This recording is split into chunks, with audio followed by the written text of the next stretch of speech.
Boutique au relais du terroir, 86 Grand Rue à Casteljaloux, 05 53 88 13 67.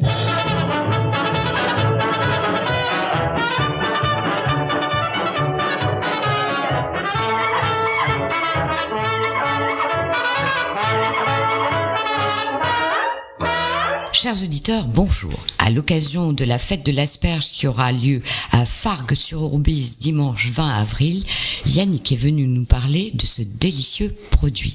Yannick, bonjour. Bonjour. Parlez-nous donc de l'asperge. Donc là, on voit que c'est le printemps. Les premières asperges arrivent sur le marché. Donc des vertes ou des blanches ou des violettes. Donc chacun va pouvoir en fait apprécier selon les différentes saveurs des asperges. Par exemple, la blanche, qui n'a jamais vu la lumière, aura un délicieux goût et sera très moelleuse. On verra aussi l'asperge violette, dont la pointe seule a vu la lumière. Elle restera un légume assez tendre et très fruité. Après, nous verrons aussi l'asperge verte, qui a vu la lumière pendant toute sa croissance, qui sera beaucoup plus fine, qui aura un goût assez sauvage et un peu plus accentué que la blanche. Alors, nous allons commencer par l'asperge blanche. Elle arrive d'où? Elle est produite comment? Donc l'asperge pousse dans le sable. Donc une fois que le pied est planté, il faut attendre 3 ans avant que la première production arrive. Et donc là, l'asperge blanche ne voit jamais la lumière. En fait, le producteur la couvre régulièrement de sable pour pas que les pointes dépassent. Ce qui fait qu'elle est blanche comme une endive, c'est ça. Elle est complètement enfouie dans le sable. Dans le sable, et donc elle sera un peu plus grosse que les vertes qui ont tendance à filer vers la lumière. Vers la lumière. Que pouvez-vous nous en dire de plus? Donc l'asperge, en fait, c'est très bon pour la santé. Donc ça contient énormément de vitamines, de fer, de cuivre, de phosphore. Et après, l'avantage de l'asperge, c'est qu'on peut la cuisiner en fait aussi bien crue que. Vous la mangez crue, ce qui est très rare. Comment la mangez-vous crue? Donc une fois l'avoir pelée, on la passe finement à la mandoline. Et on peut l'accompagner d'une vinaigrette. Moi j'aime bien, c'est mettre la moutarde en grains, vinaigre balsamique, huile et une pointe de citron vert. Pour relever un peu l'acidité. Sel, poivre, c'est bon, c'est tout. Expliquez-moi, vous la passez à la mandoline, ensuite vous la mettez dans un plat et vous mettez la sauce et nous. C'est un petit peu au pinceau ou comme ça. Ah, au pinceau, c'est-à-dire que vous ne la faites pas tremper dans la vinaigrette. Non, pas tremper, juste un peu marinée, avec un peu de fleur de sel, un peu de poivre et c'est excellent. Classiquement, autrement, on la fait bouillir. On fait bouillir. À la vapeur. À la vapeur, en cocotte, on compte 10 minutes pour des vertes, des blanches, 5 minutes pour les vertes. Sinon, après, il y a Madame Bibard, qui est productrice d'asperges, qui nous donne une recette excellente. Ah, vous allez nous donner la recette de la productrice de la région. Donc là, pour 1 litre d'eau, on met 20 grammes de sel, 20 grammes de sucre, 1 cuillère à café de poivre et 1 cuillère à soupe de vinaigre blanc. Et on démarre la cuisson à froid des asperges et on fait cuire à peu près 20 minutes. Donc vous mettez votre asperge à froid dans 1 litre d'eau. 1 litre d'eau. Pour 1 kilo d'asperges. 1 kilo d'asperges. Dans lequel, ça je ne savais pas. Du sel, du sucre. Vous mettez du sel, du sucre, du poivre. Et un peu de vinaigre blanc. Et un peu de vinaigre blanc. Ok, vous mettez l'asperge en entier ou vous laissez la pointe vers le haut? On met tout. Vous la mettez en entier. Ok, parce qu'il y a une technique qui consiste à juste mettre dans un faitout un peu haut, de façon à ce que la pointe ne soit pas directement cuite dans l'eau, mais on récupère la vapeur d'eau et elle sera un peu plus tendre comme ça. Ok, dans votre recette, on met tout. Vous la mettez tout. Donc voilà, une recette. Donc là, on fait porter à ébullition pendant 1/4 d'heure, 20 minutes, et après on laisse reposer le même temps. D'accord. Et après on égoutte. Après vous l'égouttez. Ah, vous la faites reposer dans l'eau. Dans l'eau pendant le même temps de cuisson. D'accord. 20 minutes à chaque fois. Vous l'égouttez et après elle est prête à être servie. Alors donc soit avec une vinaigrette, une mayonnaise. Au beurre, revenu au beurre. Au beurre, on peut la faire au beurre également. Moi j'aime bien aussi au beurre avec un petit peu de ventrèche. Ah, c'est une recette du Nord, ça. Voilà. Au beurre avec un peu de ventrèche. Ouais, ça apporte un petit croquant, un petit peu. C'est pas mal, ça à essayer. Okay. Sinon, froid, c'est très bon aussi, c'est avec de la truite fumée, avec une petite mayonnaise, une truite fumée. On les enroule en fait, on enroule les asperges dans la truite fumée. C'est pas mal aussi. Ça, et vous accompagnez ça avec une mayonnaise. Une mayonnaise, ouais. Ah, très bonne idée. Maison. Donc, chers auditeurs, vous voyez plein d'idées pour consommer les asperges qui sont en ce moment dans leur plus bel état. On va passer à l'asperge violette. qui serait un peu de la même préparation en fait que la blanche. Vous la faites cuire de la même manière. De la même manière, ouais. Donc vous mettez sucre, citron, vinaigre, vous la mettez à froid de la même manière. Le temps de cuisson sera le même? Un petit peu moins. Pouvez-vous nous dire quelle est la différence entre la blanche et la violette? Pourquoi elle est violette et l'autre blanche? La violette, en fait, c'est juste la pointe qui a vu le soleil. D'accord. Donc c'est pour ça qu'elle a juste la partie supérieure. La partie supérieure qui est à l'extérieur. Ok. La photosynthèse qui permet en fait de la coloration de l'asperge. D'accord. Est-ce que vous avez une recette particulière pour la violette? Pas non.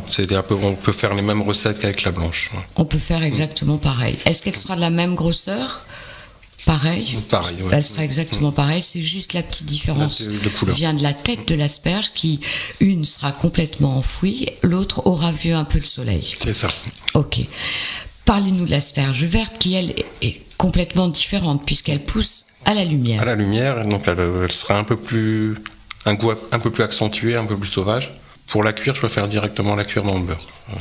Ah, vous la mettez dans le beurre. De toute façon, à l'eau, elle cuit 10 fois plus vite que l'autre. 2 à 3 fois plus vite, donc autant la laisser cuire directement dans du beurre. Alors comment vous faites? Est-ce que vous enlevez, vous la nettoyez? On nettoie un peu, on l'appelle un petit peu. Vous l'appelez un peu. Et après, d'un beurre noisette, on les fait revenir de... Donc vous faites un beurre noisette dans une poêle. Clarifié pour éviter que ça brûle. Pour éviter effectivement que le beurre ne brûle. Vous mettez vos asperges et vous les faites cuire combien de temps? 5-6 minutes. Après, on voit à la pointe du couteau si elles sont à la dureté en fait. 5-6 minutes. Oui, ça cuit très vite effectivement. En général, elles sont beaucoup plus fines que les autres. Ok. Et une fois qu'elle est cuite, vous la préparez d'une manière particulière? Non, on la mange chaude. On peut l'accompagner avec une viande ou un poisson. En omelette aussi. En omelette aussi. C'est particulièrement délicieux, l'asperge verte en omelette. C'est ce qu'on pourra goûter à Fargue, l'omelette. Oui, à Fargue, effectivement, la célèbre omelette de Fargue qui est distribuée gratuitement à tous les convives présents. La verte, elle pousse hors sol, c'est-à-dire, est-ce que c'est le même type de sol? Est-ce que c'est un sol sablonneux, pareil? Dans les landes, c'est souvent le sable. C'est que le sable, d'accord. De toute façon, l'asperge pousse dans le sable. Vous voulez nous proposer une spécialité, une recette particulière? Donc là, j'ai trouvé une recette de crème d'asperge des Landes aux éclats de chorizo. Ah, alors vous allez nous Donc c'est une donner recette cette de recette. Delphine Passelin qui vient d'écrire un livre sur manger bio et local dans le sud-ouest. Et pour l'information, elle fera une dédicace sur Casteljaloux le 19 avril. Donc une dédicace au Relais du Terroir, le 19 avril. À partir de 10h. À partir de 10h, elle viendra signer son livre. Dédicace gourmande. Une dédicace gourmande. Est-ce que vous allez nous faire goûter des asperges? On va essayer. D'accord.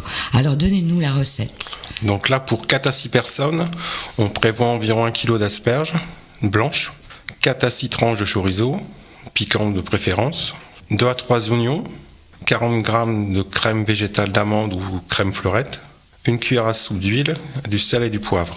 Donc après avoir nettoyé les asperges, rincer et nettoyer les asperges. Comment vous les nettoyez les asperges? Est-ce que vous faites tremper la tête dans l'eau? Moi je les passe sous le filet d'eau. Sous un filet d'eau, de façon à enlever le surplus de sable. Ok, donc vous les faites pas tremper dans l'eau, hein? Non. Un petit jet d'eau dessus. Juste pas beaucoup d'eau pour la nettoyer. Juste pour enlever le sable. Après, on peut enlever le pied. Oui, on enlève toujours la pointe, le pied, oui, effectivement. Et après, on les épluche un peu avec un économe. Et après, on les coupe en morceaux. Vous les coupez en morceaux, en petits morceaux? En petits morceaux. Donc là, après, on émince un oignon. On fait revenir ces oignons dans un peu d'huile d'olive. Et on y ajoute les asperges, le sel et le poivre. Ok, l'oignon, il faut qu'il soit juste roussi ou juste translucide? Translucide. Comme ça, ça donne moins, ça laissera un potage plus blanc. D'accord. Ça donnera moins de couleur au potage.